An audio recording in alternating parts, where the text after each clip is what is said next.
하나님의 말씀 전하겠습니다. 사랑하는 성도 여러분, 오늘 우리는 성경에서 정말 오해가 많고 당혹스러운 얘기 하나를 마주하려고 합니다. 하나님의 말씀을 태연하며 목숨을 걸고 사명을 완수한 한 선지자가 일을 마치고 돌아가던 길에 사자에게 찢겨서 처참하게 죽은 사건입니다. 이 장면을 마주할 때 우리 안에는 깊은 당혹감과 함께 질문이 터져 나옵니다. 하나님은 왜 충성된 종의 마지막을 이렇게 비참하게 만드시는가? 단 한 번 실수를 했다고 이렇게까지 비참한 최후를 맞아야만 하는가? 이렇게 질문하게 됩니다. 그러나 그것은 오해입니다. 이 오해와 의문을 풀기 위해서 우리는 먼저 당시 이스라엘의 처참한 영적 배경을 돌아보려고 합니다. 지혜의 왕이라고 불리던 솔로몬 왕이 죽고 이제 이스라엘은 남유다와 북이스라엘로 갈라졌습니다. 10지파, 12지파 중에 10지파 대다수가 북쪽 이스라엘에 속해서 이 북쪽 10지파에 왕이 생기고 남쪽에도 왕이 생겼는데 이 북쪽 지파 왕의 이름이 여로보암입니다. 여로보암이 왕이 됐는데 극심한 불안에 사로잡혔습니다. 왜냐하면 예루살렘이 이스라엘이지 않았기 때문이에요. 성전이 예루살렘에 있었기 때문에 불안했습니다. 백성들이 제사를 드리러 이제 예루살렘으로 가면 그 백성들의 마음이 편안할까 봐 걱정이 됐어요. 그래서 마음이 편해서 자신을 배반할까 봐 두려웠습니다. 그래서 그 이스라엘 땅에 속했던 베델과 단이라는 곳에 새로운 제단을 세웁니다.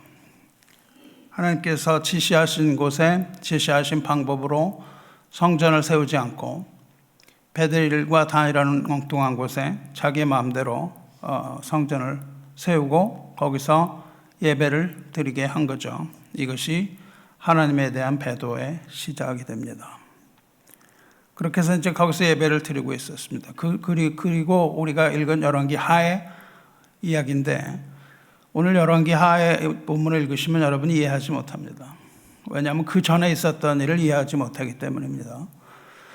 그 전에 있던 일을 먼저 이해를 해야만 오늘 여러분이 읽으신 열왕기 하가 무슨 이야기인지 알 수 있습니다. 그 일의 배경이 열왕기상, 그 앞에 열왕기상 13장에 있습니다. 그 13장 전체가 오늘 있었던 일에 대한 배경 스토리가 됩니다. 열왕기상 13장의 1절을 보면 보라 그렇게 시작됩니다. 보라 그때에 하나님의 사람이 여호와의 말씀으로 말미암아 유다에서부터 베델에 이르니 마침 여로보암이 제단 곁에 서서 분향하는지라. 보라 그때 그렇게 시작하는데 여기 그때라는 것은 그 이스라엘의 멋대로 드리는 제사, 그 배교가 정점에 달한 그 절박한 시점을 말합니다. 거기서 이제 제단을 쌓고 예배를 드렸다 그랬잖아요. 여로보암 왕은 레위 자손을 제사장으로 삼지 못했습니다. 그래서 레위 자손이 아닌 사람들을 마구 제사장으로 세우고 하나님의 제단에는 황금 송아지를 세웠습니다. 그리고 절기의 날짜도 자기들 마음대로 바꿔서 예배를 드린 거죠.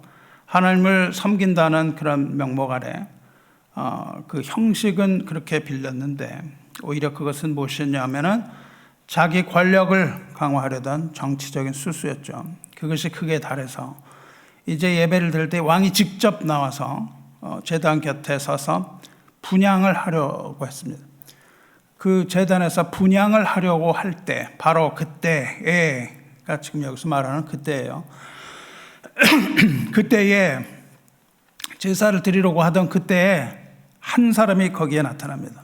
한 사람이 거기 나타나서 외치게 되는데 거기에 나타나는 한 사람이 누구냐면 그 유다 땅에서 부르심을 받고 보내심을 받은 하나님의 사람이라고 부르는 사람입니다.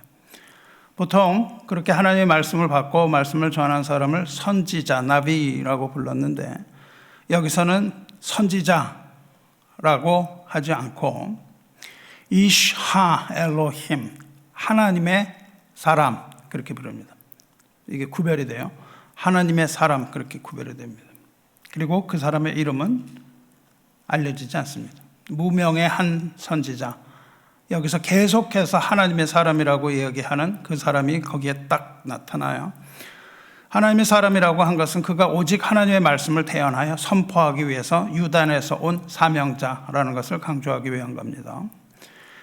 그 당시 북이스라엘에는 하나님의 말씀을 전할 참된 선지자가 단 한 명도 없었다는 겁니다.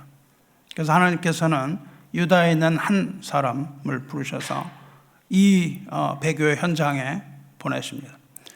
그래서 부르심을 받은 이 하나님의 사람은 먼 길을 마다하지 않고 단숨에 달려와서 지금 제단의 곁에 서서 직접 분향을 하려던 그 여로보암의 황금 송아지 제단 앞에 선 겁니다.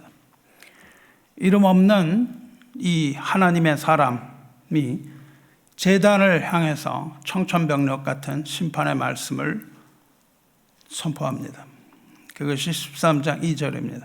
하나님의 사람이 제단을 향하여 여호와의 말씀으로 외쳐 이르되 제단아 제단아 여호와께서 이와 같이 말씀하시기를 다윗의 집에 요시아라 이름하는 아들을 낳으리니 그가 내 위에 분향하는 산당 제사장을 내 위에서 제물로 바칠 것이요 또 사람의 뼈를 내 위에서 사르리라 하셨느니라 하매 이렇게 선포합니다.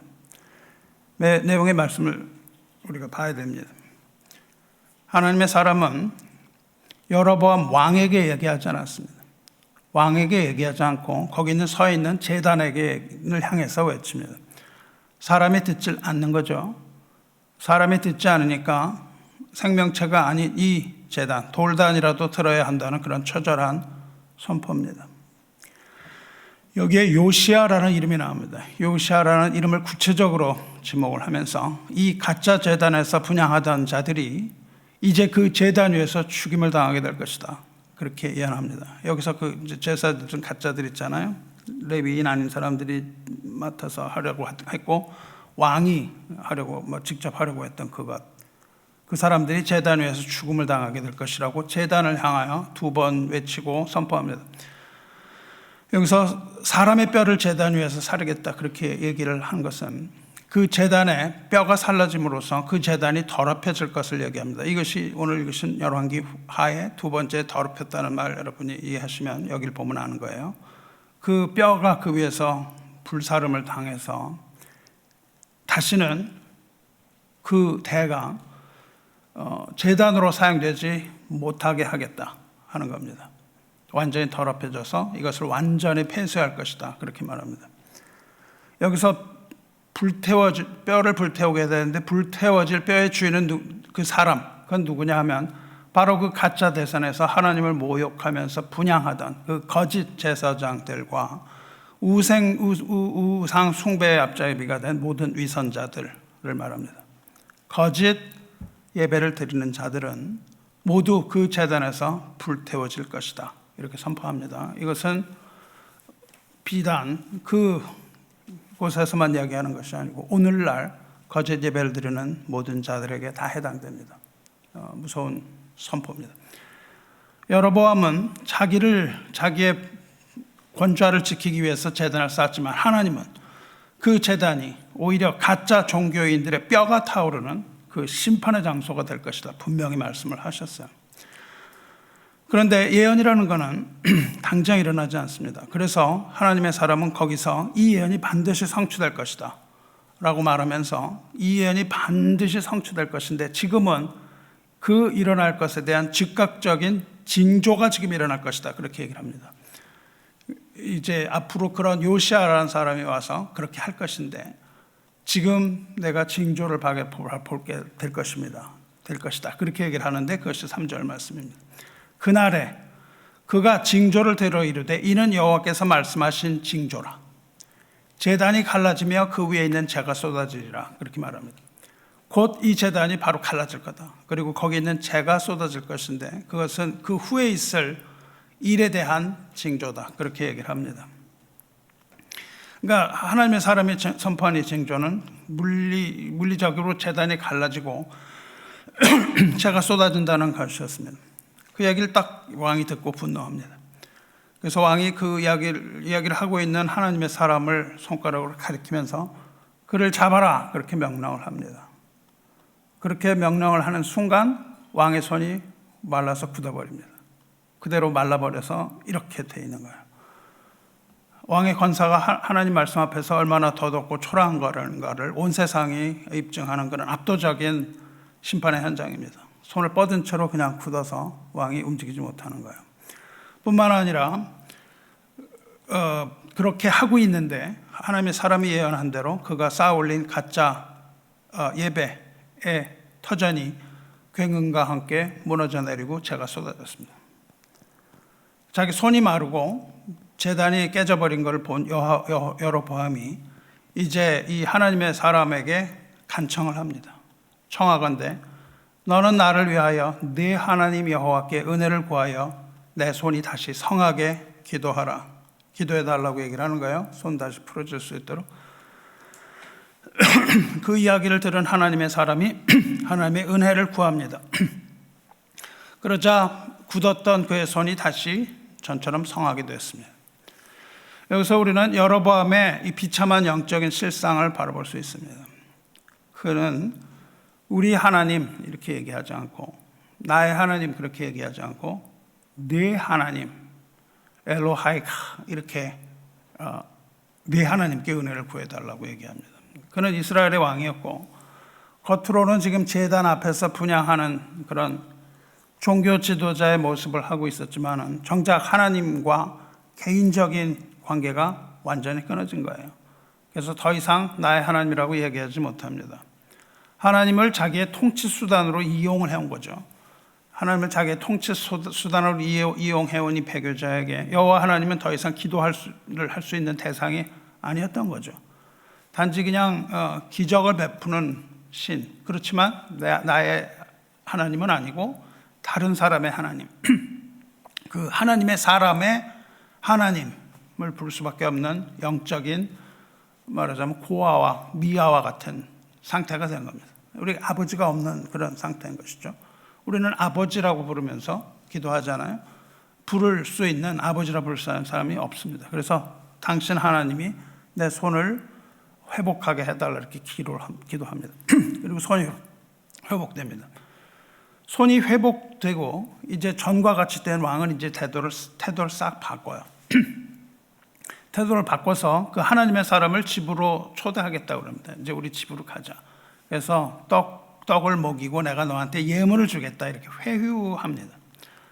그런데 하나님의 사람은 그것도 단호하게 거절을 해요. 왜냐하면 하나님께서 그렇게 명령하셨기 때문입니다.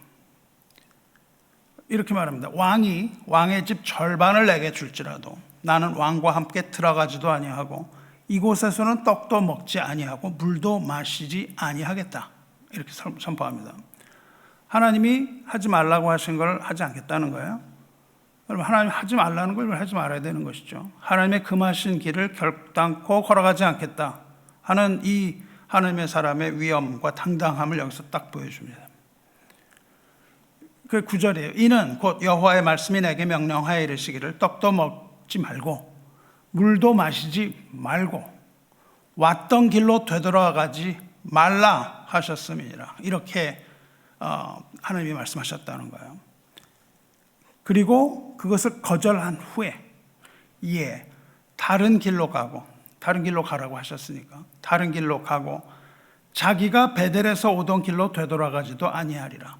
그러니까 베델에서 여기를 왔는데 이제 그 길로 가지 말고 다른 길로 가라고 하셨다는 거예요. 거기서 뭘 먹고 앉아있지 말고 다른 길로 가라 이렇게 명령을 하셨기 때문에 지금 그것을 거절하고 그 길이 아닌 다른 길로 간 겁니다. 하나님의 말씀을 잘 따른 거예요. 그는 오직 하나님의 말씀이신 이 생명줄을 붙들고 말씀하신 대로 왔던 길과 다른 길을 택해서 묵묵히 사명자의 길을 거슬러 올라가고 있는 겁니다. 그러니까 이 대단한 사명자입니다. 하나님의 사람이라고 부름을 받을 만한 자격이 있죠. 근데 사랑하는 성도 여러분, 이제 여기서부터 비극이 시작됩니다. 돌아가던 하나님의 사람이 서둘러서 길을 가지 않고 지쳤어요. 얼마나 힘들었겠어요? 그 엄청난 그 왕 앞에서 엄청나게 담대하게 말씀을 선포하던 이 사람 얼마나 지쳤겠습니까? 그래서 길을 돌아가지 않고 가다가 지쳐서 상수리 나무 아래 앉아서 쉬십니다. 여기서부터 문제가 시작이 됩니다. 그는 하나님의 말씀대로 왔던 길 돌아가지 않고 다른 길로 가는 것까지는 참 잘했습니다. 말씀대로 그대로 준행을 했어요. 근데 하나님이 주신 다른 말씀은 그 배교의 땅인 베델 거기에 머물지 말고 한시라도 빨리를 거기를 벗어나라, 이렇게 말씀을 하셨습니다. 영적으로 아주 긴박한 말씀을 주셨어요. 그 사명이 끝나면 곧바로 돌아가라, 그렇게 말씀하셨는데 상수나무 아래서 쉽니다. 베델은, 이 배교의 현장은 하나님의 사람이 안식을 취하여 머물 자리가 아니라는 겁니다. 거기에 쉴 자리가 아니에요. 심판을 선포한 즉시 신속히 떠나야 하는 저주의 땅이었습니다. 그는 방향은 잘 잡았는데 서둘러서 경계를 벗어나지 못하고 이 상수리 나무의 편안하고 안전한 이 안락한 그늘을 선택해서 그 아래 앉아서 지체한 거예요. 별거 아닌 것 같아 보이죠. 별거 아닌 것 같아 보이고 우리가 충분히 이해할 만합니다. 얼마나 사역에 지쳤으면 그랬겠어요. 근데 이 사건이 바로 이 비극적인 불순종의 시발점이 됩니다. 바로 이 지점이 우리가 가장 두려워해야 되는 영적인 위기의 순간입니다. 여러분과 영적으로 대결한 거예요. 영적으로 대결하고 승리했습니다. 승리한 하나님의 사람은 이제 사명을 다 이루었다, 이러는 안도의 한숨과 함께 영적인 긴장의 끈을 늦추게 됐습니다. 사도 베드로가 우리에게 엄중하게 경고합니다. 근신하라, 깨어라. 너희 대적 마귀가 우는 사자같이 두루다니며 삼킬 자를 찾나니, 이렇게 말씀합니다. 사탄은 우리가 가장 지치거나 안심할 때 이 때를 놓치지 않는 법입니다. 유다에서 온 이 하나님의 사람이 마음을 놓고 쉬었던 그 상수리 나무 아래, 그 아래가 바로 안타깝게도 마귀가 삼킬 자를 찾는 치명적인 사냥터가 되고 말았습니다. 극심한 피로 때문에 지친 몸이 요구하는 그 안락함에 마음을 내어주는 순간 그는 방심했고 영적인 긴장의 끈을 놓아버렸습니다. 우리가 조심해야 될 이 유혹의 첫 번째 징후는 이 긴장감을 놓아버리는 안일함입니다. 우리가 어떤 일을 당하고 마음을 놓을 때, 그때가 가장 위험한 시간인 것을 우리는 깨달아야 됩니다. 여러분이 영적 전쟁 중에 한시도 긴장감을 늦추지 말고 깨어 있어야 하는 이유가 이것입니다. 잠깐의 여유, 이것이 그 다음 일을 만들어내요. 이제 상수리 나무에 앉아있는 그에게 진짜 비극이 시작됩니다. 이 비극의 발단은 어디서 하냐면 베델에서 시작하는데, 베델 성읍 안에 조용한 집에서 시작됩니다. 그 집에 누가 살고 있었냐면은 여기서 말하는 늙은 선지자라는 사람이 살고 있습니다. 이 늙은 선지자는 나이가 많은 선지자죠. 이 늙은 선지자도 이름이 누군지 모르는데, 그것도 늙은 선지자, 이렇게 이름을 이야기하자는 이유가 있을 것입니다. 이 늙은 선지자는 어디에 살고 있었냐면 베델에 살고 있었어요. 근데 베델에서 그 죄악상을 꾸짖고 선포해야 되는 이 늙은 선지자는 베델의 타협을 보면서도 침묵으로 노년을 보내고 있습니다. 타협한 거죠.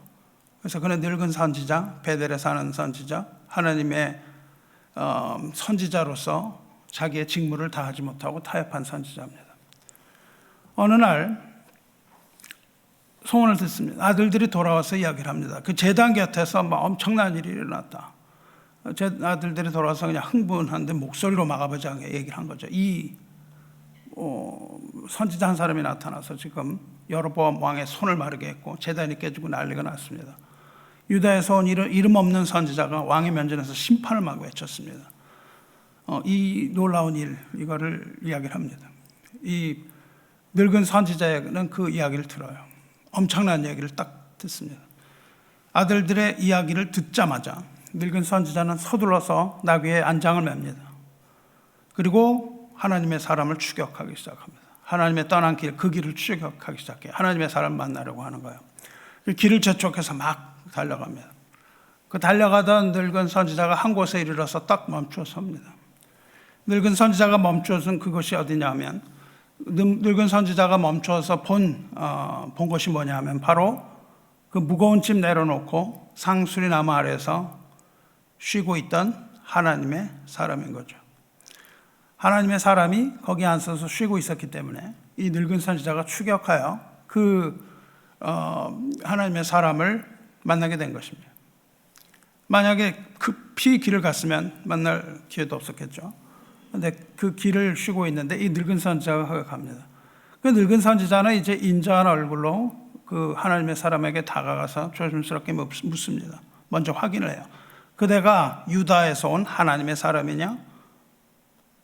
그러니까 유다의 하나님의 사람이 그렇습니다. 이렇게 짧게 대답을 하니까 이 늙은 선지자가 기다렸다는 듯이 그의 그 고단하고 피곤함을 어루만져주는 따뜻한 배려의 말을 합니다.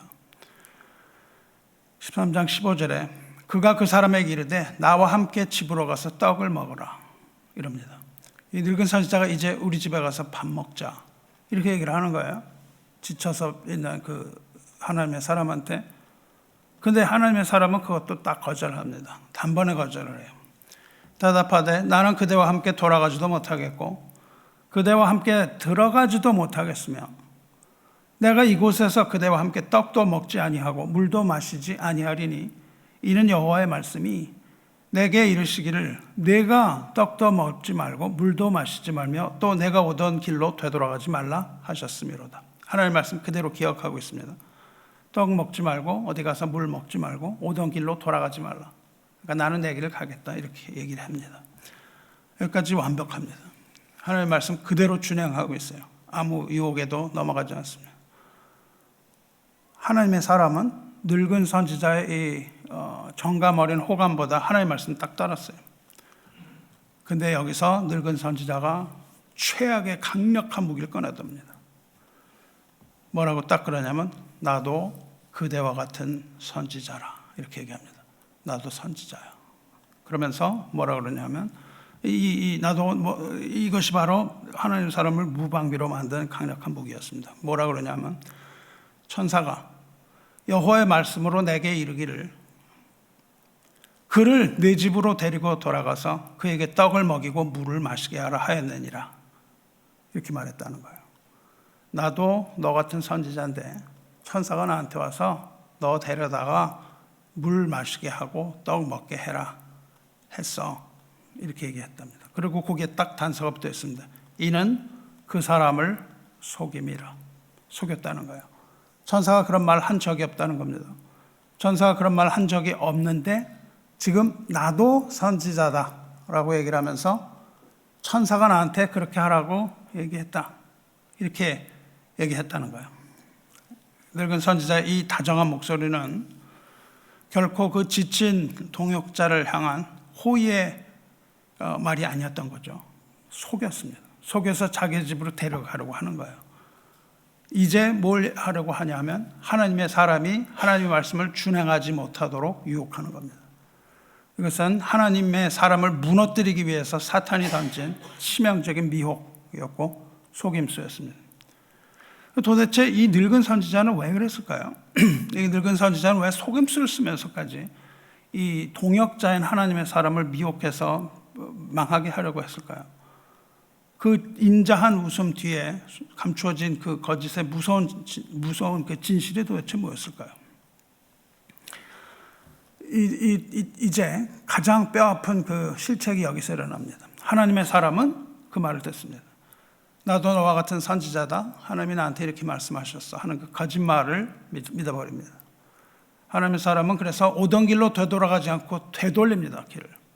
그래서 들었던 하나님의 말씀 무시하고 늙은 선지자를 따라서 자신이 심판을 선포했던 그곳, 바로 그곳 베델, 그 죄악의 땅 베델로 다시 발걸음을 되돌리게 됩니다. 저 사람도 나하고 같은 형제구나, 저 사람도 선지자구나, 이런 말이 안도감을 준 거죠. 이제 내가 들은 거 하나님께서 저렇게 하시는구나. 하나님이 천사를 통해서 내 고단한 걸 보시고 하나님 명령 바꾸셨구나. 이런 자기 합리화를 한 거죠. 그리고 하나님 사람은 이성이 마비됩니다. 이성이 마비돼서 하나님에게 직접 들은 하나님의 말씀보다 이 늙은 선지자, 사람의 입을 빌려서 들은 가짜 음성을 택합니다. 그리고 늙은 선지자의 나귀를 따라서 그 길을 나서고 마는 거예요. 여기서 참으로 비극적인 상황이 발생을 합니다. 집으로 초대했던 늙은 선지자, 이제 집으로 가서 밥을 먹게 됐잖아요. 근데 하나님의 말씀이 그 늙은 선지자에게 임해요. 늙은 선지자가 말씀을 받습니다. 그리고 늙은 선지자가 그렇게 호의적으로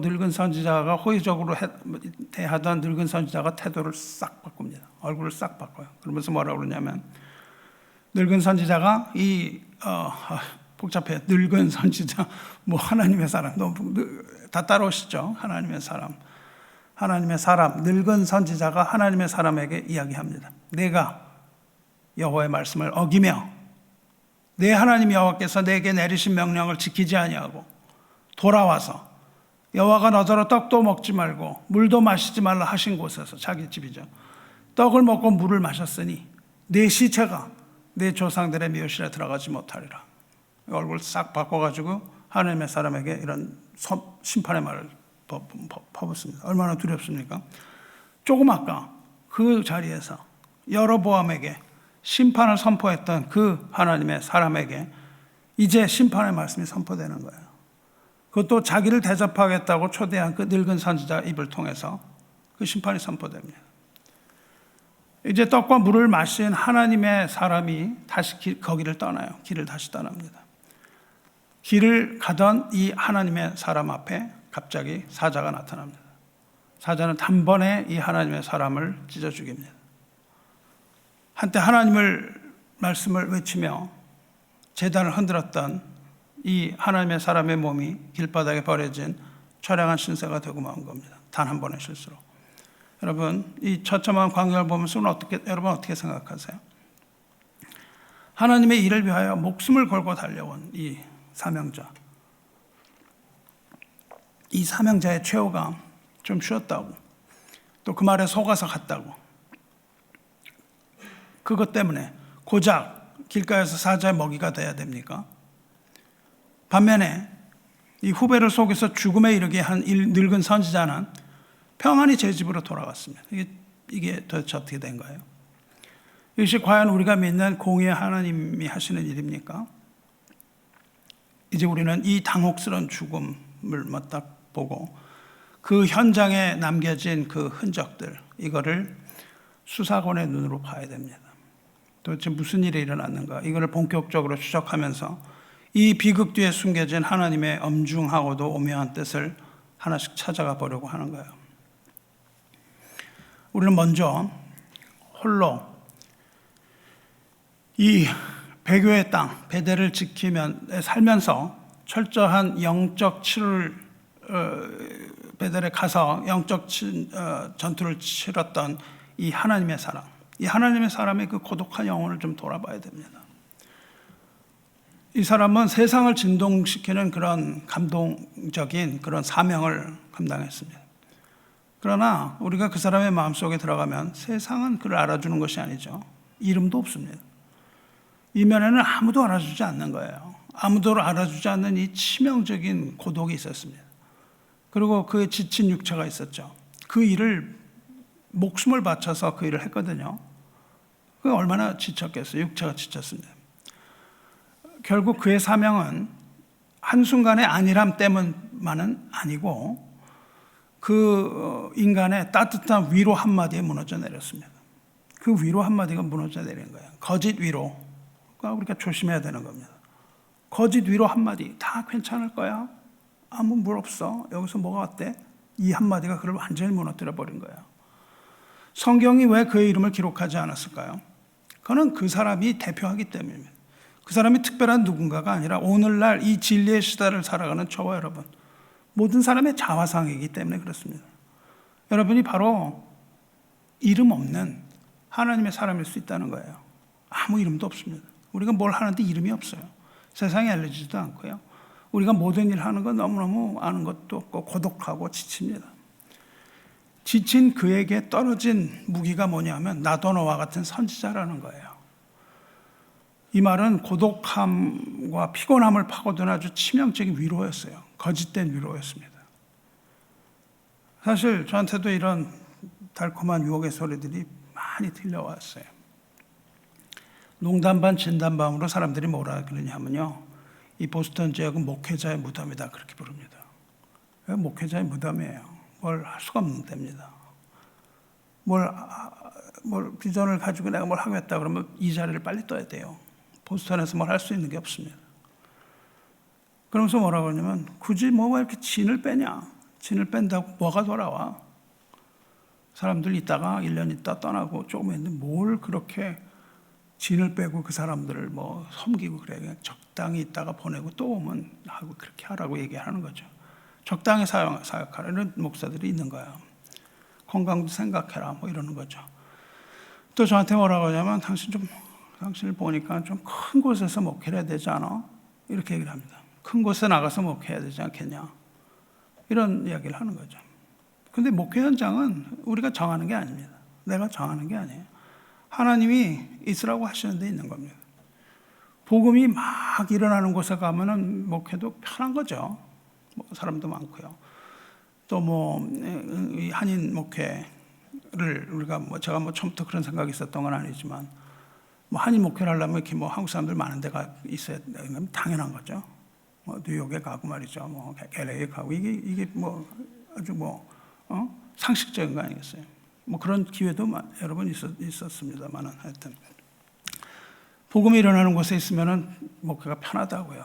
훨씬 편안한데, 근데 하나님께서는 그런 데만 보내시는 것이 아닙니다. 하나님께서는 그 복음의 추수가 지나간 곳, 이 황량한 곳에 있는 들판에 적은 알곡도 추수하기를 원하시는 거예요. 보스턴은 그런 곳입니다. 이게 다 지나갔어요. 복음의 그 옛날에 복음 다 지나가고요. 지금은 그냥 알곡 몇 개 남아 있는 거예요. 영적 대각성도 다 지나가고 이제 떨어진 알곡 몇 개가 안 남은 곳입니다.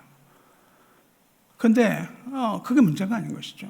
하나님이 있으라고 그러시는 데 있는 거예요. 저는 여러분 중에서 복음의 목숨을 거는 사람 한 사람만 나오면 됩니다. 수많은 사람을 제가 어떻게 할 것도 아니고요.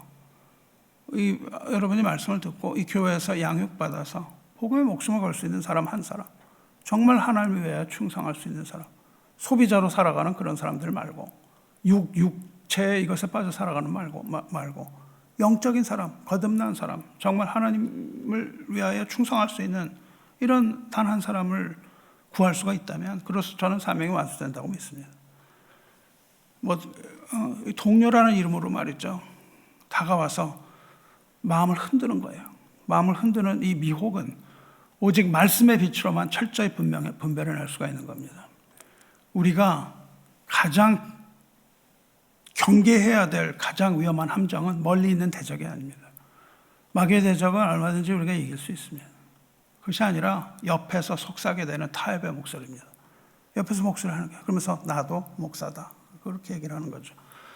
성경은 우리를 진정으로 무너뜨리는 그 위협이 어딨냐면 서슬퍼런 그 박해나 협박이 아니라 오히려 말씀의 옷을 입고 다가오는, 거짓 말씀의 옷을 입고 다가오는 달콤한 유혹이라는 것을 분명하게 말하고 있습니다.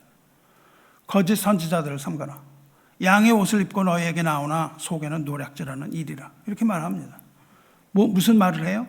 하나님의 말씀을 한다니까요. 거짓 선지자나 사탄은 무서운 머리에 뿔을 달고 이렇게 다가오 우리를 겁주는 것이 아닙니다. 그것보다도 우리의 가장 연약하고 안심하는 그런 틈새를 비집고 오는 거예요. 이것은 이상한 일이 아니라 사탄도 자기를 광명의 천사로 가장하나니 그렇게 했습니다. 사랑하는 성도 여러분, 우리가 진정으로 두려워해야 할 것은 눈에 보이는 맹수의 발톱, 이런 여로보암의 서슬파란 칼날 그런 게 아닙니다. 그게 아니라 우리에게 밥상을 차려주는 거겠다고 하는 것. 우리의 식탁 앞에 정갈하게 차려진, 그렇지만 치명적인 독을 품고 있는 그런 겁니다. 여러분, 광대버섯이라는 게 있어요. 그 광대버섯은 겉으로 보기에 아주 이것이 아름답습니다. 그러나 그것을 먹는 순간 그냥 죽음으로 향하는 거예요. 피 흘리는 이런 박해는 우리를 기도의 무릎으로 이끕니다. 근데 따뜻한 위로, 거짓 위로, 여러분이 여기 왔을 때 그냥 괜찮을 거라고 하는 거짓 위로, 이런 것들, 타협하라는 이런 소리는 우리 영혼을 소리 소문도 없이 녹아버리게 만드는 거예요. 이것을 우리가 조심해야 됩니다. 여로보암의 칼날 앞에서는 죽음을 각오하고 공의를 선포했던 이 하나님의 사람이, 그 늙은 선지자가 나도 너처럼 선지자라고 하는 그 말과 따뜻한 이 떡상 앞에서 아주 험하게 무너져버린 이유가 그것이에요. 거짓 예언, 거짓 말씀이라는 이 가면 뒤에, 이 아름다운 가면 뒤에 숨은 이 치명적인 미혹, 이거의 본질을 여러분은 참된 하나님 말씀의 빛으로 철저하게 분별하시기를 주님의 이름으로 축원합니다. 여러분이 하나님의 말씀을 아셔야 되는 이유예요. 이제 우리는 방향을 바꿔서 이 비극의 원인을 제공한 이 늙은 선지자의 내면을 돌아보려고 합니다. 그 늙은 선지자가 하나님을 배도했는데, 그 배도가 왜 그러냐면 배도의 중심지인 베델에 살았기 때문에 그 편안함에 익숙해졌습니다. 그래서 이 사람은 하나님의 말씀을 선포하지 않아요. 그는 왜 거짓말을 말하면서까지 하나님의 사람을 유혹했을까요? 성경은 정확하게 그것이 무엇이다라고 얘기하지 않지만 그 마음의 동기를 추측하는 건 어렵지 않습니다. 첫 번째 동기는 뭐예요? 영적인 질투입니다. 영적인 질투고 대리만족이에요. 내가 하지 못한 것, 지금 죄책감이 있거든요. 지금 현대교회 수많은 목사들이 그런 것을 보이고 있어요. 속으로는 죄책감이 있습니다. 겉으로 그런 게 아니라 하나님의 말씀을 대언하지 못하는 죄책감이 있어요. 자신 하지 못하는 그 담대한 선포를 이 사람이 한 거예요. 유다에서 온 이 젊은 하나님의 사람이 해는 걸 딱 들은 겁니다. 그러니까 그걸 들은 늙은 선지자는 배번에 말 한 장 지키라고 쫓아가요. 영적인 질투심을 확 느끼는 겁니다. 여러분, 그 질투심은 무섭습니다. 누가 뭘 한다는 것은 막 그냥 우리에게 거대한 그 시기짐을 가지고 오는 거예요. 또 그는 오랜 세상 동안 그 우상 숭배를 묵인하며 살았어요. 자기네 삶을 정당화해야 되는 거예요. 이제 나는 그게 아니고 이거였다. 요즘도 여러분 유튜브에 보면 목사들이 나와서 얼마나 자기 합리화를 하고 이건 그게 아니었습니다. 이번에도 그냥 어마어마한 그 큰 교회에서 한 것 거기까지도 보았는데 그 다음에 나와서 또 막 자기 합리화를 하는 이런 걸 보면서 이 자기의 정당화, 대의명분이 필요한 거예요. 내가 이런 걸 했다 이거예요. 나는 그런 게 아니었다. 이 말을 하고자 하는 거죠. 만일 하나님의 사람이 그 사명을 완전히 성취한다면, 주어진 성정을 완전히 성취하면 나는 뭐가 돼요? 거짓 선지자가 불과한 거예요. 그냥 끌어내리는 겁니다. 이 사명을 잃어버린 이 선지자가 사명을 가진 자를 끌어내리라는 이 영적인 하향 평준화를 하는 거예요. 다 같이 그래야 내가 편안한 거예요. 여러분, 11조 내지 말아야 된다. 내야 된다, 내지 말아야 된다. 그렇게 안 해요, 이 사람들이. 막 말씀을 갖고 와서 내면 안 된다는 거예요. 왜 안 돼요? 내가 내기 싫은 거예요. 이게 다 내지 않는 거가 돼야 나도 편안하게 안 내고 살 수 있는 겁니다. 여러분, 이 시기심이 발동하면 하향 평준화를 원하는 거예요. 모두 다 같이 이렇게 다 타락하면 나의 타락은 정당화되고 합리화되는 겁니다. 내가 별로 나쁜 사람이 아니에요. 근데 어떤 사람이 정말 그 하나님의 말씀 막 선포하고 있으면 이거는 부담이 돼서 견디지 못합니다. 그 마음 가운데 하나님이 그런 걸 주시겠죠. 그래서 이 영적인 하향 평준화의 심리가 그를 지배하고 있었던 것이 아니겠습니까? 그가 하나님의 사람을에게 위로한 것은 참된 배려가 아니에요. 우리가 이거에 속으면 안 됩니다. 참된 배려가 아니에요. 이건 뭐였습니까? 결국 그 사명자를 그 사지의 구렁텅이로 몰아넣는 가장 잔인한 무기로 작동을 하잖아요. 그러니까 여러분이 이런 달콤한 유혹에 속으면 안 된다는 겁니다. 달콤하게 이야기를 해주는 것. 요즘 뭐 번영복음 이런 거 다 뭐예요? 다 그런 거잖아요. 뭐 길게 얘기하지 않겠어요. 그래서 이제 하나님의 사람은 길을 다시 떠났고 사자가 그를 찢어 죽였습니다. 그런데 여기 반전이 또 일어나요. 하나님의 사람이 사자에 물려 죽었다는 이 사건의 전말, 이 소식이 곧장 베델, 자기 집에 이렇게 또 있던 그 베델의 늙은 선지자에게 이 소식이 다시 전해집니다. 다시 또 이 사람은 안장을 지우고 현장으로 또 달려갑니다. 두 번째 달려가요. 그가 가서 본즉 그의 시체가 길에 버림받았고 나귀와 사자는 그 시체 곁에 서 있는데 사자가 시체를 먹지도 아니하였고 나귀를 찢지도 아니하였더라. 이렇게 됐습니다. 이상한 장면 아니에요? 사자가 찢고 오래됐습니다. 소문이 거기까지 가고 뭐 나귀를 타고 여기까지 온 오랜 시간 동안 그 늙은 선지자가 다시 올 그때까지 사자가 그 자리에 그냥 있는 거예요. 사자가 찢어 죽이고 그 자리에 딱 서 있습니다. 그리고 사자의 밥이 될 법한 나귀가 그 옆에 서 있는 거예요. 그러니까 지금 가니까 하나님의 사람이 죽어 있고 거기에 사자가 서 있고 그 옆에 나귀가 서 있는 장면을 보는 거예요. 사자는 하나님의 사람을 먹으려고 죽인 게 아니라는 겁니다. 그리고 사자는 나귀를 찢어 죽이지도 않았어요. 다시 말하면 사자는 배가 고파서 하나님 사람을 죽인 게 아니라는 겁니다. 여러분 아는 것처럼 맹수는요, 배가 고프지 않으면 사냥을 안 합니다. 인간은 배가 고파도 그냥 배가 터질 때까지 먹죠. 동물은 그러지 않는다니까요. 사자가 옆에 있어도 배고프지 않으면은 이게 그렇게까지 무서워할 건 없다고 그렇게 하잖아요. 그럼 사자는 왜 하나님 사람을 죽였습니까? 이제 늙은 선지자가 그걸 얘기합니다. 늙은 선지자가 이제 눈이 밝아져요. 그리고 얘기를 합니다. 이는 여호와의 말씀을 어긴 하나님의 사람이도다. 이 늙은 하나님의 사람, 하나님의 여러 말씀을 어겼다.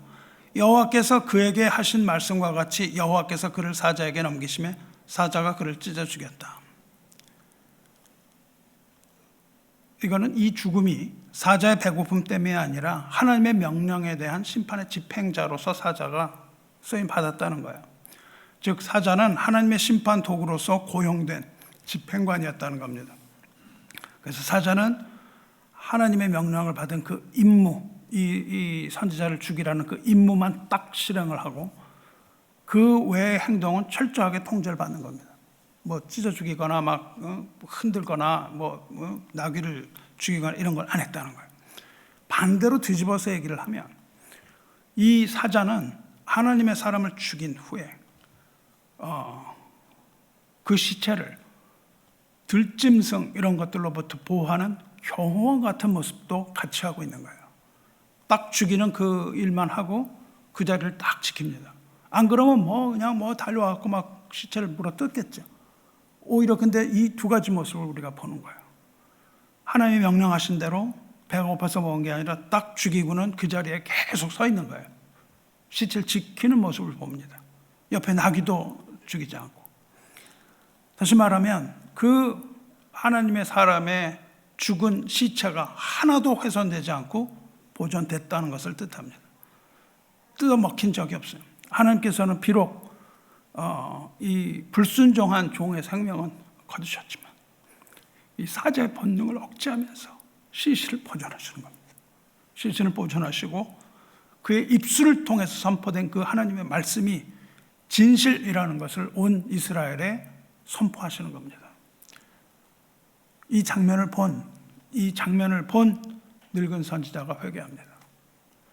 늙은 선지자가 하나님의 시체를 들어 나귀에 실어 가지고 돌아와 자기 성읍으로 들어가서 슬피 울며 장사하되 이제 회개가 터지는 거예요.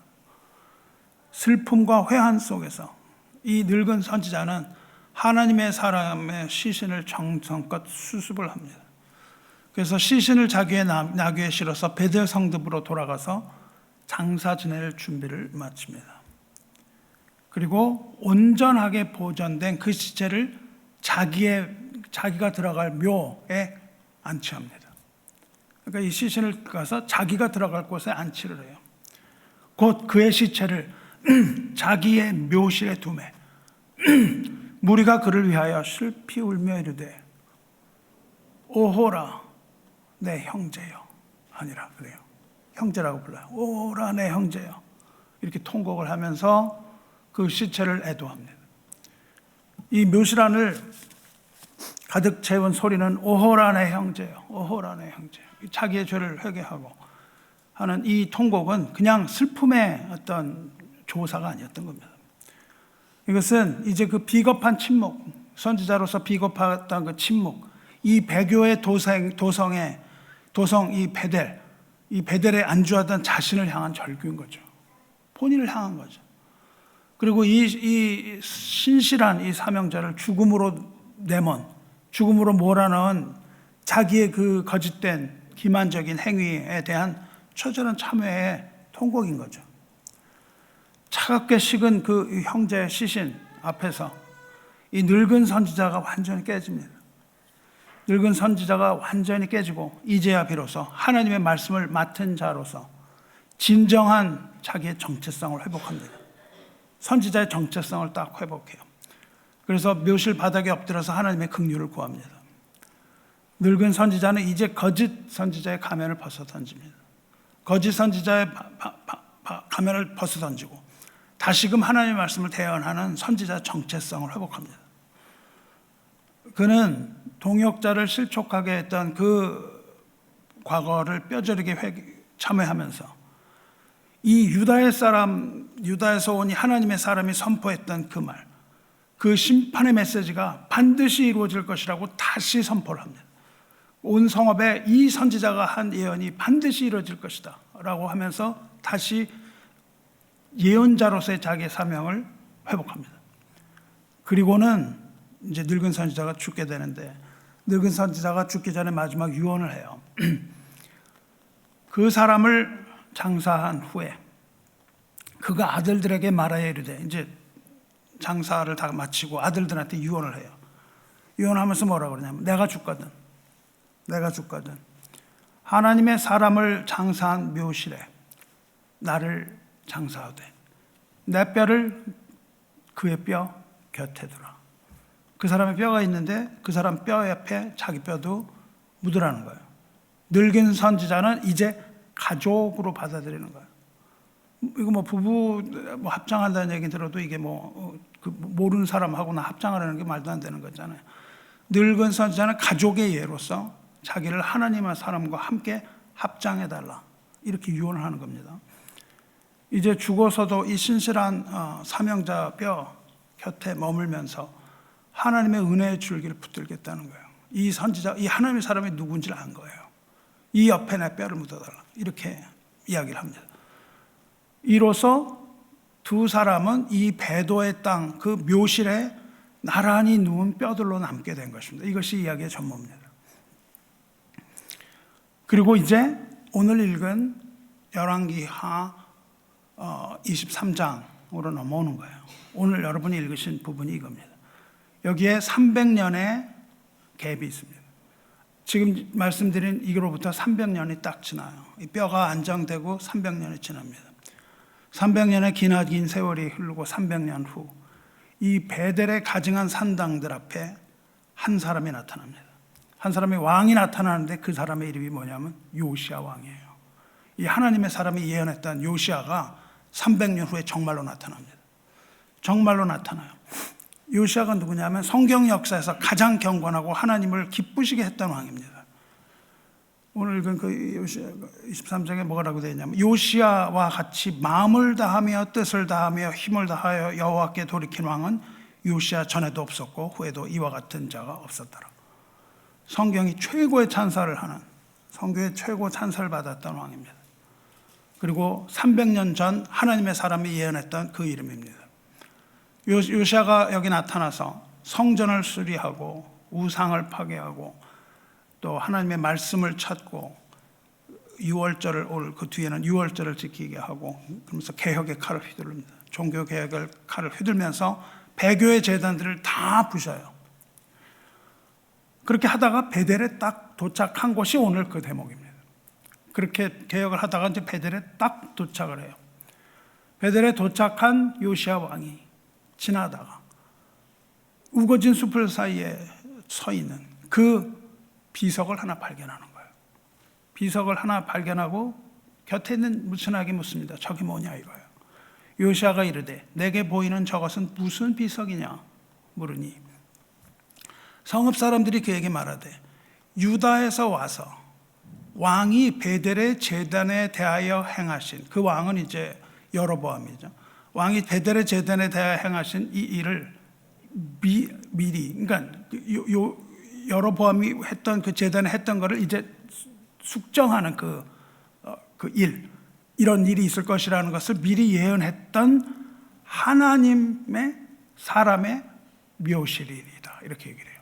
그러니까 요시야가 와서 발견한 묘는, 그 비석은 그 300년 전에 사자에 찢겨 죽었던 그 사람의 뼈가 묻힌 묘실이다 이거예요. 이걸 요시야에게 딱 얘기를 합니다.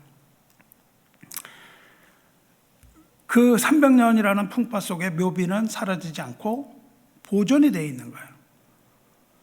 비록 하나님의 사람은 한순간 미혹으로 사자에게 물려 죽었지만 역사의 주관자이신 하나님은 사자를 통하여 그 시체를 보존하시고 무덤을, 예언이 성취되는 그날까지 그 무덤을 보존하신 거죠. 그 예언의 당사자인 요시야가 베델에 오던 그날까지 그의 뼈가 300년 동안 보존됐다는 거예요. 그 이제 묘실이 무엇이냐, 이 정체를 보고받은 요시야 왕이 뭐라 그럽니까? 그의 뼈를 옮기지 말라. 오늘 설교의 제목이기도 합니다. 그의 뼈를 옮기지 말라고 명령을 합니다. 이거는 우리말로는 그 묘를 건드리지 말라, 그 묘를 옮기지 말라 이렇게 돼 있는데요. 이거는 그냥 묘를 건드리지 말라 그 명령이 아니고요. 그 원어를 직역을 하면 아무도 그의 뼈를 움직이지 못하게 하라. Let nobody move his bones. 이렇게 번역이 됩니다. 영어로는.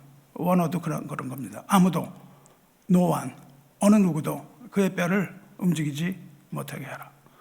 그 누구도 하나님의 사람의 안식처를 훼손하지 말라. 그 말입니다. 그렇게 훼손할 수 없도록 하나님께서 왕의 입술을 통하여서 선포하신 겁니다. 강력하게 그 뼈를 보존하게 하는 것을 왕의 입을 통하여 명령하세요. 강력한 보호와 명예의 선언입니다. 이 명령을 내린 요시야는 하나님의 사람이 예언했던 걸 그대로 다 행하여 베델에 있는 산당의 제사자들을 다 제단에서 죽입니다. 그리고 그 해골, 그 뼈들을 제단에서 불살라요. 거기 있던 뼈들이 다 불에 탑니다. 그리고 재로 만들어 버린 후에 예루살렘으로 돌아갑니다. 우리는 여기서 하나님의 공의가 얼마나 확실한지 알 수 있습니다. 죄악의 뼈는 재가 되어서 바람에 흩어집니다. 그러나 진리를 선포했던 자기 뼈는 거룩하게 보존됩니다. 그리고 하나님의 말씀을 어겼던 거에는 분명히 심판이 있습니다. 그걸 하나님이 그냥 지나가시지는 않는 거예요. 더욱 놀라운 사실은 그 하나님의 사람을 속였지만 마침내 회개했던 그 늙은 선지자의 뼈, 그것 역시 하나님의 사람의 곁에서 함께 보호함을 받습니다. 그 회개했던 선지자, 하나님께서는 종의 실수 공의로 다루시는 거예요. 조심해야 되는 겁니다. 하나님을 두려워해야 돼요. 하지만 진실한 회개와 통곡의 이 애통함, 이거를 하나님이 잃지는 않으신 겁니다. 심판의 날에 그 두 사람의 뼈를 가장 영예로운 자리로 불러내는 거예요. 영예로운 자리로 불러내서 모든 영광을 다 보상해 주시는 겁니다. 그래서 하나님의 진실함을 증명해내는 거예요.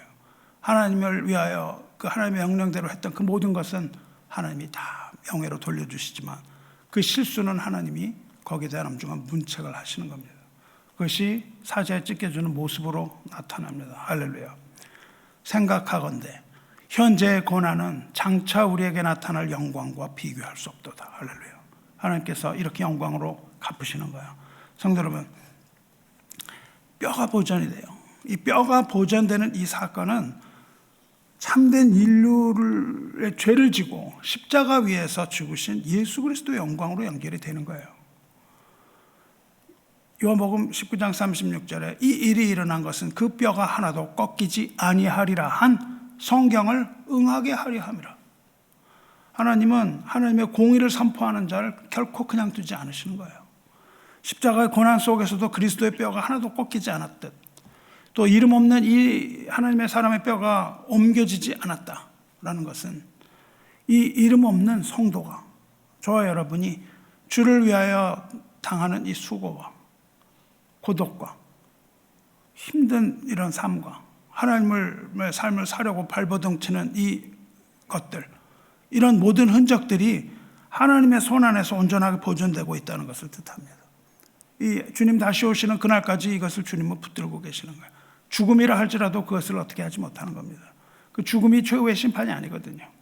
비록 세상은 이런 사람을 실패자라고 풀 수도 모릅니다. 전에 어떤 큰 교회 목사님이 얘기했죠. 작은 교회 목회하는 자들은 다 실패입니다. 뭐가 실패해요? 제가 보기엔 거꾸로입니다. 이것을 붙들고 가는 사람이야말로 하나님이 붙들어 주시는 분이에요.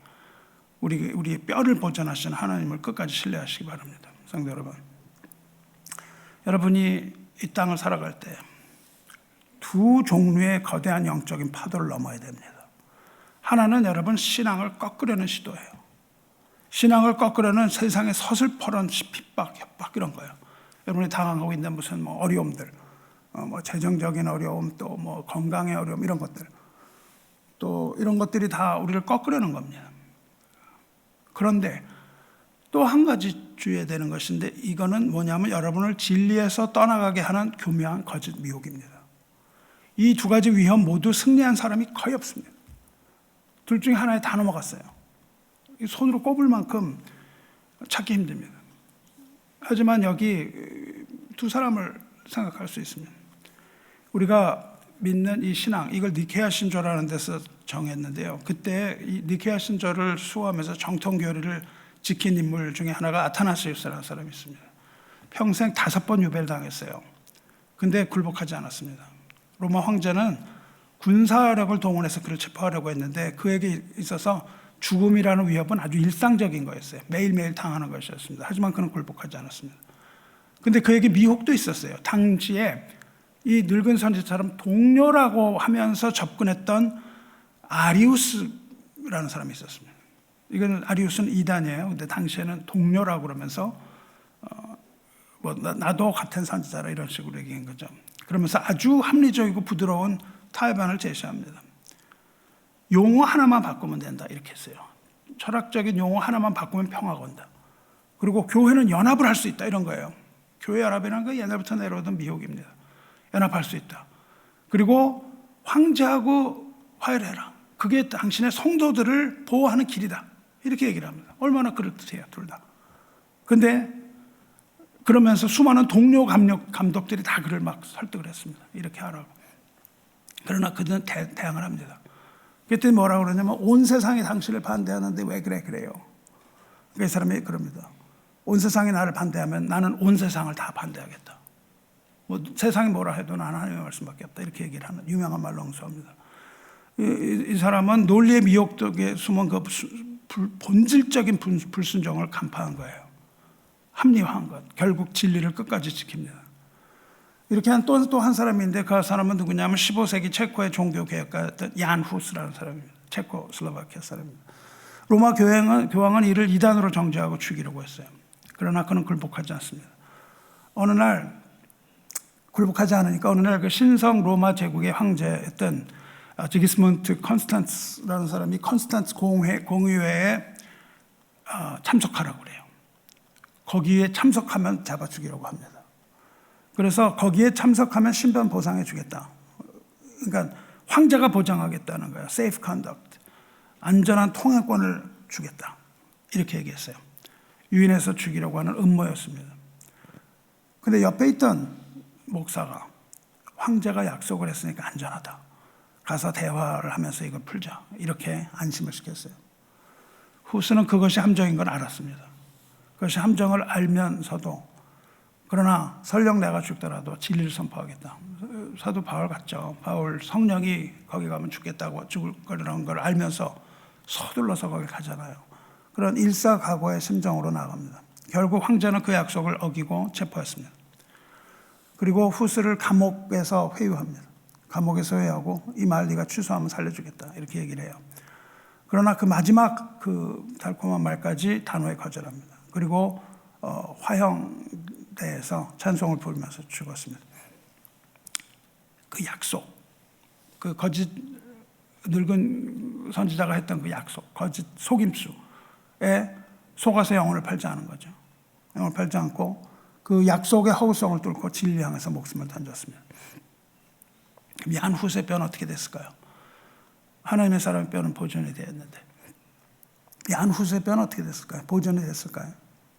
유감스럽게도 그의 뼈는 보존되지 않았습니다. 하나님의 사람의 뼈가 보존될 것과는 달리 얀 후스의 뼈는 철저하게 파괴되고 소멸했습니다. 아주 처참하게 소멸이 됐어요. 왜냐하면 얀 후스가 화형당했기 때문이에요. 화형이라는 것은 당시 캐톨릭에서 이단을 처단하는 가장 강력한 방식입니다. 후스가 화형을 당할 때 이제 불길이 그를 몸을 태웠잖아요. 근데 집행관들은 단순히 그의 몸을 태우는 것에 만족하지 않았습니다. 후스의 몸이 이제 후스가 죽고 몸이 다 타니까 간수들이 망치를 갖고 와서 이걸 다 가루로 빻았어요. 따서 빻은 뼈를 또 불 속에 집어넣었습니다. 그래서 그걸 다 완전히 태웠어요. 그냥 머리뼈까지 완전히 으스러뜨려서 태웠습니다. 왜 그랬냐 하면 후스의 추종자들이 그 뼈를 가져다가 그거를 성물로 숭배를 한다거나 무덤을 만들어서 이걸 성지로 만들어서 연합하게 될까 봐 그것을 원천 차단하기 위해서 남은 제 뼈가루 이거를 다 가루를 만들어서 라인강에 다 뿌려버렸습니다. 사랑하는 성도 여러분, 이건 또 어떻게 된 겁니까? 하나님이 뼈를 보존하신다는데 그의 뼈는 보존되지 않은 걸까요? 당연히 보존되지 않았습니다. 세상은 그의 뼈를 부수고 흔적을 지웠습니다. 그러나 그의 신앙은 죽기 전에 그가 했던 고백, 죽기 전에 뭐를 했냐면 진리는 승리한다 이 말을 합니다. 진리를 승리한다는 이 고백과 함께 그의 죽음이 종교 개혁의 불씨가 된 거예요. 뼈가 보존되어서 하나님의 사람은 뼈가 보존되어서 증거했습니다. 그러나 후스는 오히려 자기네 뼈 한 조각 가루 하나도 남기지 않는 그 완전한 자기 비움을 통해서 진리를 증거했습니다.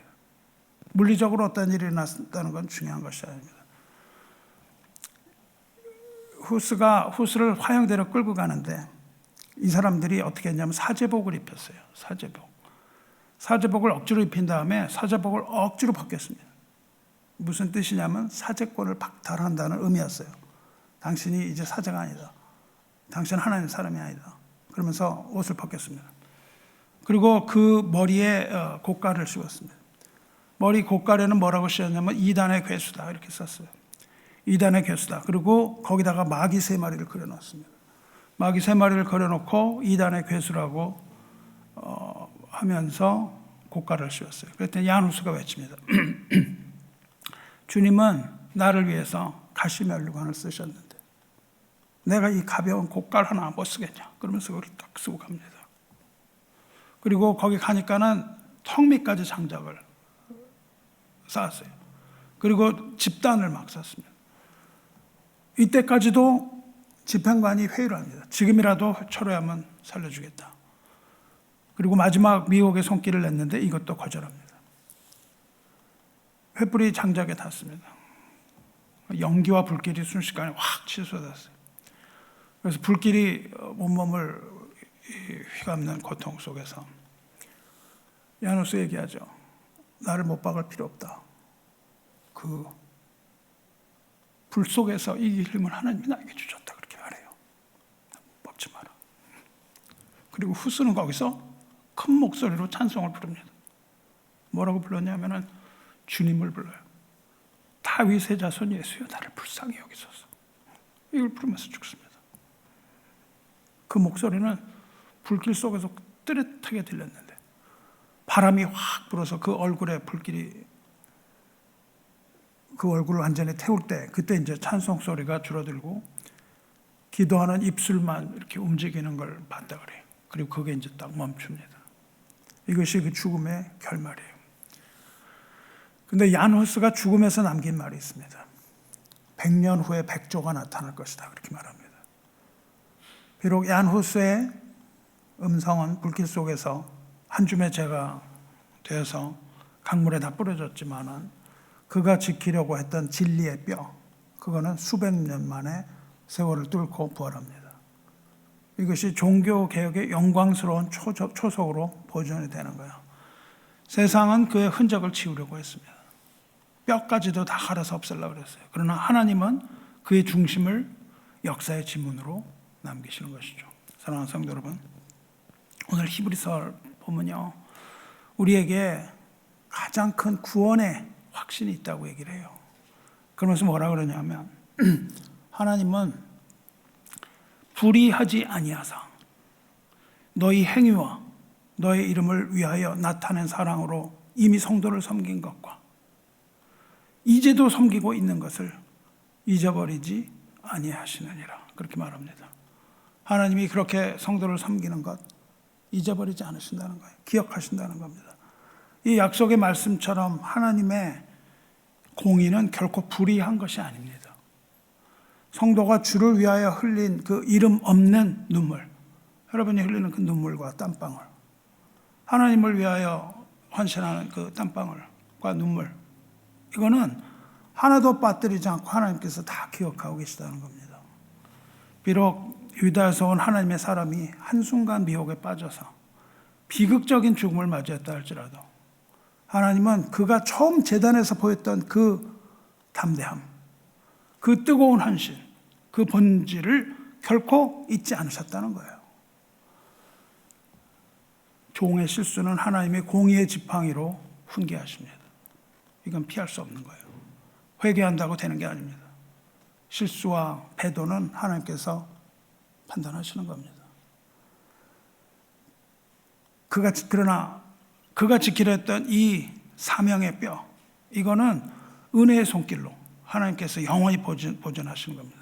그것이 바로 우리 하나님입니다. 이제 제가 설교 시작하면서 던졌던 그 아픈 질문, 하나님에 대한 오해를 풀어야 됩니다. 이 하나님의 사람의 처참한 죽음을 보면서 하나님은 내용악한 분인가? 하나님은 피도 눈물도 없는 분인가? 왜 순종한 종의 끝을 이렇게 비참하게 만드시는가? 우리가 그렇게 물었잖아요. 그러나 성경이 보여주는 답은 확실합니다. 하나님은 결코 불의한 분이 아니라는 거예요. 하나님은 사자를 시켜서 심판 후에 하나님의 종의 시신을 보존하셨고 300년 뒤에 개혁의 현장에서 그 이름을 다시 불러내어 거룩한 명예를 회복시켜 주셨습니다. 우리가 겉으로 보는 이런 그런 비극은 하나님의 전부가 아닙니다. 거기서 하나님을 판단하면 안 됩니다. 그것은 오히려 진리를 영원히 각인시킨 하나님의 섭리였다는 걸 깨달아야 돼요. 사랑하는 성도 여러분, 우리 삶에는 이해할 수 없는 일들이 엄청 일어나고 있어요. 이해하지 못합니다. 여러분의 간절한 기도가 그냥 거절당하는 것 같아요. 여러분의 의로운 수고, 내가 이렇게 열심히 하나님을 위해서 일했는데 근데 결과가 비참한 결과로 돌아와요. 더 망하는 것 같았습니다. 이런 아찔한 순간이 우리들에게 있는 거예요. 내 수고가 보상받지 못하고. 그러나 그럴 때가 바로 하나님의 선하신 하나님을 끝까지 신뢰해야 되는 시점입니다. 이해되지 않을 때라도 하나님의 성품을 믿으시기 바라요. 하나님의 선하심을 믿으시기 바라요. 죽음 넘어서라도 우리의 뼈를 지켜내시는 그 하나님이 오늘 저와 여러분이 말할 수 없는 탄식과 우리의 이름 없는 이 수고, 이런 것들 하나도 잊지 않고 계시는 것을 믿음의 눈으로 바라보시기를 주님의 이름으로 축원합니다. 사랑하는 성도 여러분, 이제 오늘 말씀을 통해서 우리가 배울 것이 무엇인가 3가지 정도로 정리해 보려고 합니다. 첫째로 분별의 영을 여러분이 가지셔야 돼요. 우리가 가장 먼저 배워야 할 것은 영적 분별의 엄중함입니다. 우리가 걷는 이 길은 그냥 결코 평탄한 산책길이 아니에요. 여러분의 길은. 이건 치열한 영적 전쟁터입니다. 여러분이 걷는 길이 좁은 길이며 영적인 전쟁터예요. 여러분 특히 인터넷에서 돌아다니는 이 검증되지 않은 설교, 이걸 찾아다니는 영적인 방황을 멈추시기 바라요. 세상에는 두 부류의 위험한 목소리가 도사리고 있습니다. 하나는 진리를 왜곡하는 거짓 선지자의 목소리예요. 거짓 복음이 많이 돌아다니고 있어요. 근데 그것뿐이 아닙니다. 또 다른 하나는 베델의 선지자처럼 자기 본분을 잊고 타협하고 침묵하는 이 타락한 선지자의 목소리들이 너무 많이 돌아다니는 거예요. 이것은 굉장히 감미로운 것으로 포장되어 여러분에게 들립니다. 아주 감미로운 목소리예요. 그리고 세상의 의로움을 다 자기가 가진 것처럼 하는 그런 이야기들입니다. 이 거짓 목사와 거짓 설교, 타협하는 목소들의 감미로운 목소리, 이거에 여러분의 명언을 내어주지 마시기 바라요. 대신 하나님께서 여러분에게서 허락하신 건강한 공동체 안에서 이것을 섬기면서 베풀어 주신 성도들과 깊은 교제 나눔에 헌신하시기 바라요. 우리 교회는 이게 뭐야? 이런 마음을 가지시면 안 되는 겁니다. 옆에 보이는 그것이 다가 아닌 거예요. 그 마음을 가지지 마시고 여러분은 깊은 교제와 나눔과 여러분에게 선포되는 말씀에 깊이 각인되시기 바라요. 마귀의 관계를 능히 대적하기 위하여 하나님의 전신갑주를 입으라. 그런즉 서서 진리로 너희 허리띠를 띠고 의의 호신경을 비추고. 이렇게 여러분 영적 전투를 하셔야 돼요. 이 말씀처럼 하나님의 전신갑주를 입고 진리의 허리띠를 단단히 메고 마귀의 관계를 대적해야 됩니다. 이 하나님의 사람처럼 이 우리의 안일함, 상수리나무 앉았던 안일함, 그 영적 분별력을 잊는 순간, 이것이 마귀가 노리는 아주 치명적인 함정인 것을 여러분 알고 대처하시기 바랍니다. 두 번째로는 보존해야 됩니다. 우리와 실수의 허물, 이것들을 덮고도 남는 하나님의 무한한 은혜를 선포해야 되는 거예요. 우리는 연약해서 넘어질 수도 있고 유다에서 온 하나님의 사람처럼 한순간 미혹에 빠질 수도 있습니다. 그럴 수도 있어요. 그러나 큰 실수를 범했다 할지라도 하나님 앞에 통곡하고 회개하고 돌아오는 영혼이 있으면 하나님은 그걸 반드시 용서하시는 겁니다. 반드시 용서하시고 다시 품어주시는 하나님이에요. 하나님의 사람뿐만 아니라 그와 함께 뼈가 묻혔던 그 회개한 선지자의 뼈도 하나님의 보존하여 주셨던 것을 믿으시기 바라요. 우리 귀에는 하나님의 음성도 들리지만 여러분의 귀에는 마귀가 속삭인다고요. 늘 마귀가 속삭여요. 어떻게 하면 여러분이 마귀의 목소리와 하나님의 음성을 구별하는지 알아야 됩니다. 마귀의 유혹은요, 우리를 파멸로 이끄는 거예요. 죄책감을 주고 모욕을 주고 수치심으로 가득한 걸 주고 때로는 달콤한 말로 속이고 이렇게 합니다. 하나님의 징계는 듣기가 괴롭습니다. 하나님의 말씀은요, 우리 골수를 쪼개는 말씀이에요. 그래서 하나님의 말씀 듣기가 굉장히 어렵습니다. 그래서 편안한 말만 하고 싶은 유혹이 계속 들어오는 거예요. 계속 들어오는 겁니다. 그러나 내가 사람을 기쁘게 하려, 하나님을 기쁘시게 하려, 내가 사람을 기쁘게 하면 나는 하나님의 종이 아니다. 바울이 그렇게 얘기를 하거든요. 하나님의 말씀이 그렇게 책망과 이런 것들이 가득해서 강력해요. 근데 하나님의 징계는요, 심판과 멸망을 위한 게 아니에요. 하나님의 징계의 뒤에는 뭐가 있냐면요, 회개하고 돌아오는 메시지가 있습니다.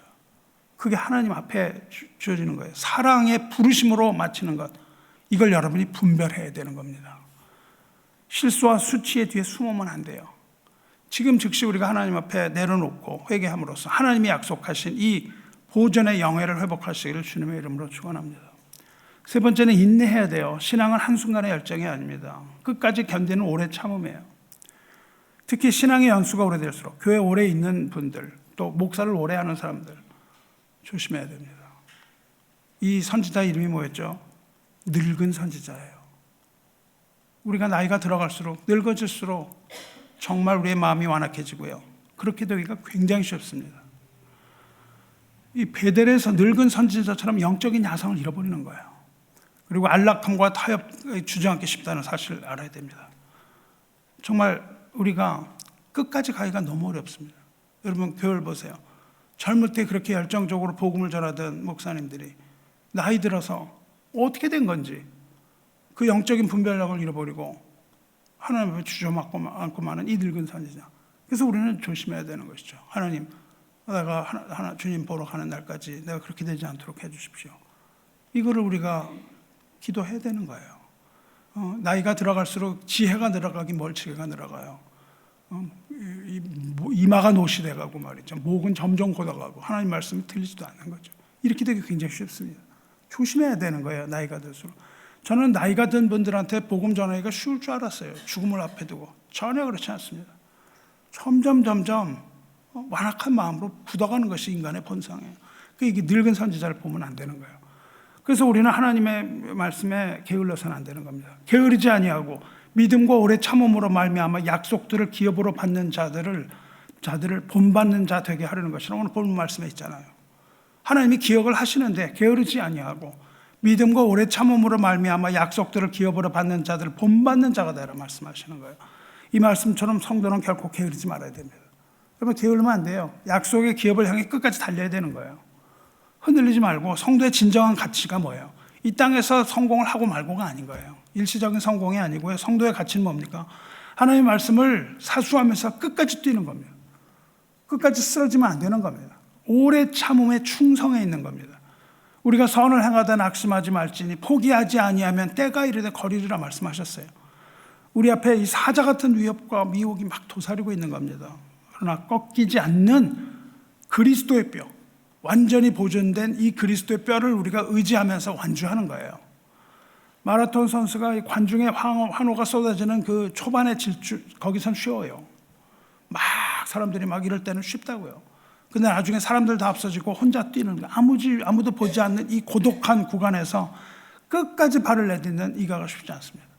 그러나 그런 사람이 인내로서 결승전에 서는 거예요. 신앙의 경주는 마지막까지 견디는 자에게 주어지는 겁니다. 지금 여러분이 뭘 어떻게 잘하고 뭐 하는 게 다 소용이 없어요. 마지막에 무너지면 끝일 수가 있습니다. 그렇게 넘어져서는 안 되는 것입니다. 생각하건대 현재의 고난은 장차 우리에게 나타날 영광과 비교할 수 없다고 말씀하셨습니다. 그러나 선줄로 생각하는 자는 조심하라고 말씀하셨어요. 일사각오의 신앙, 이걸로 우리 고난 너머의 약속을 바라본 우리의 신앙의 선배들, 그런 사람들처럼 우리도 끝까지 충성하면서 기도하면서 또 하나님의 말씀 가운데 서서 이 사명의 길을 완수하시기를 주님의 이름으로 축원합니다. 사랑하는 성도 여러분, 오늘 우리는 이 유다의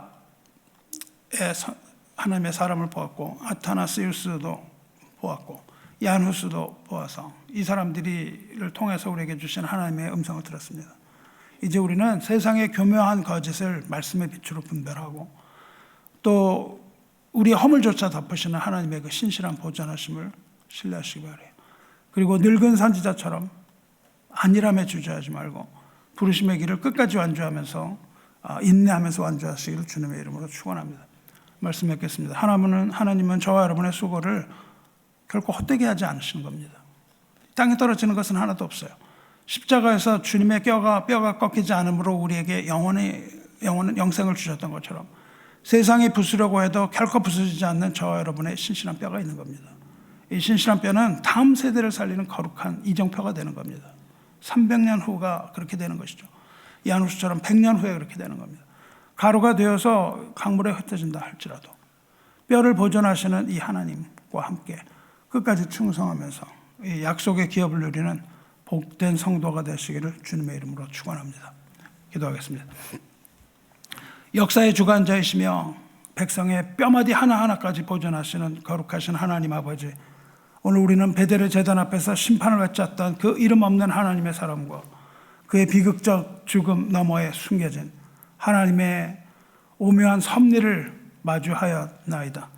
이름도 없이 빛도 없이 사명의 길을 걸었으나 한순간의 안일함과 미혹으로 사자의 입에 내어준 바 된 그 종의 최후를 보면서 우리 또한 얼마나 연약하고 부패한 본성을 가진 존재인지를 뼈아프게 직시하나이다.